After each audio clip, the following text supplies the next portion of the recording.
want to summarize all this because I think there's a thread that's going through all of these, the three conversations we just had. And it seems to be a lot around mindset and kind of rewiring your code so that you can be proactive and take advantage of different opportunities. And so across everything that you teach and you help people with in your workshops, would you say that there are like some first steps that people should be thinking about to get in this mindset of I can build a business, I can be successful, I can do things differently than maybe things were done in the past or how I was brought up? Where should people start? I'm gonna be honest with you, Chris. Mindset is everything. So I even teach a class where I literally take people through the entire process. I go through ideation, strategy, and then execution. That's my signature process. It's ICE systems. Ideation, strategy, execution. That's how I do everything. So in ideation, it's really thinking. That's all it is. There's a bunch of fancy words. I can go fancy high level words with folks and I can just tell you what it is. It's thinking, ideation. You need to ideate whatever that, you need to take some ideation time. You need to take some time to think about your business because most folks, they just started doing whatever it was, right? Yeah. You're like, okay, look, my homeboy needs help with recording one of his weddings. You know what? I'll grab a video camera. I'll help you with it. Hey man, you do video work? Yeah. Can you come and record this event for me? Sure. And now you've got a business. Now you got a business, right? Yeah. You didn't sit down and think about your analytics. You didn't think about how much do I need for a marketing budget? When do I need to start hiring people? You never stopped and started thinking about all those things. So I think the most important part and why people start getting anxious and nervous and they are overwhelmed is because from the get-go, they never took the time to sit down and just think. What do I need for my business to run? How many people do I need for this to take place? How do I feel? What role do I want to have in my own business? It's even why in ideation, we talk about your organizational chart. Okay, who do you want in your business? What roles do you feel like you need? And we do that first. And then after you've written out the job descriptions and you're like, yeah, I need to have this. I need to have this person. I need to have this. Okay, great. Look at the roles and look at the tasks that they're responsible for. Tell me which one you feel like you fit in. A lot of folks realize you don't fit in the CEO role, Sugarfoot. That's you actually don't fit there at all. You're probably better off as a consultant. If you're looking at your hair salon and you're like, oh my God, yes, I'm the CEO of a hair salon. You really shouldn't be running the business. You really should just be doing hair, right? You might be a master stylist, but you need someone to run the salon.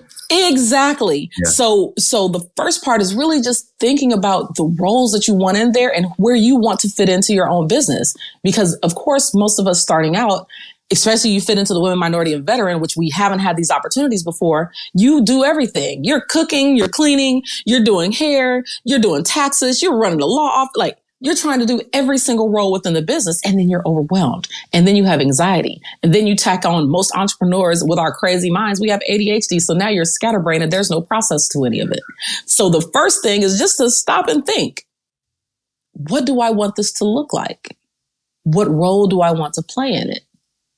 And then you go and do a brain dump. Brain dumping, look, I literally love it.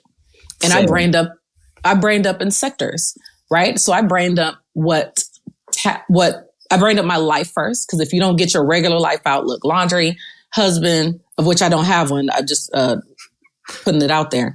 Husband, dog, all the life stuff, just getting it out of your head. Because if you're clouded with life stuff, you'll never be able to get the business tasks done. So you get that out the way. You do another brain dump. That brain dump is for your business. What are all the tasks that need to be done, right? Email management. I need to go and update my website. I need to send an email to Ronnie, Bobby, Ricky, and Mike. I need to make sure that, the videographer is paid. All of these tasks. And then I brained up again. Okay, which roles do I need? Who do I need on the team to be able to do these things? And then I'm able to cross-reference. Hey, the role that's over here, this person should be responsible for it. Let me go and check and see if there's a VA that can handle this task. What's the task? What do I need it to do? Okay, bet. I need them to do this. And then that's where Trainual comes in. That's when we're able to say, okay, let's break down what these tasks look like. Because before you go and hire this VA, which is sidebar, VAs are not magical unicorns, folks. If you don't have a detailed process on what you want these VAs, which VA just stands for virtual assistant. It doesn't stand for magical unicorn. It only means that they don't work in the same building with you. That just means that they're virtual, not that they're magical.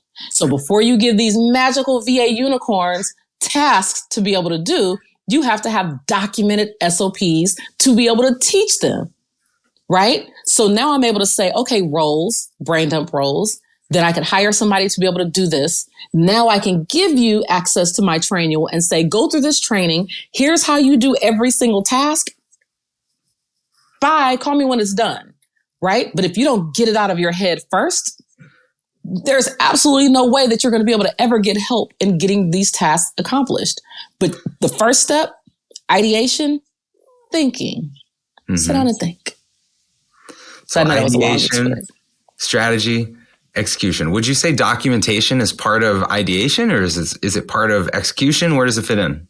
Documentation falls under strategy for me, because then that's where the plan is. So strategy systems goes into strategy, because that's when you're figuring out, okay, I got everything out of my head. I know who's supposed to be doing what. I know the roles and the tasks that should go along with it.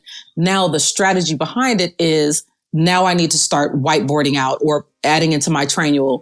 Here's every single role with every job description and every SOP that follows along with it. So all of that falls under strategy for me.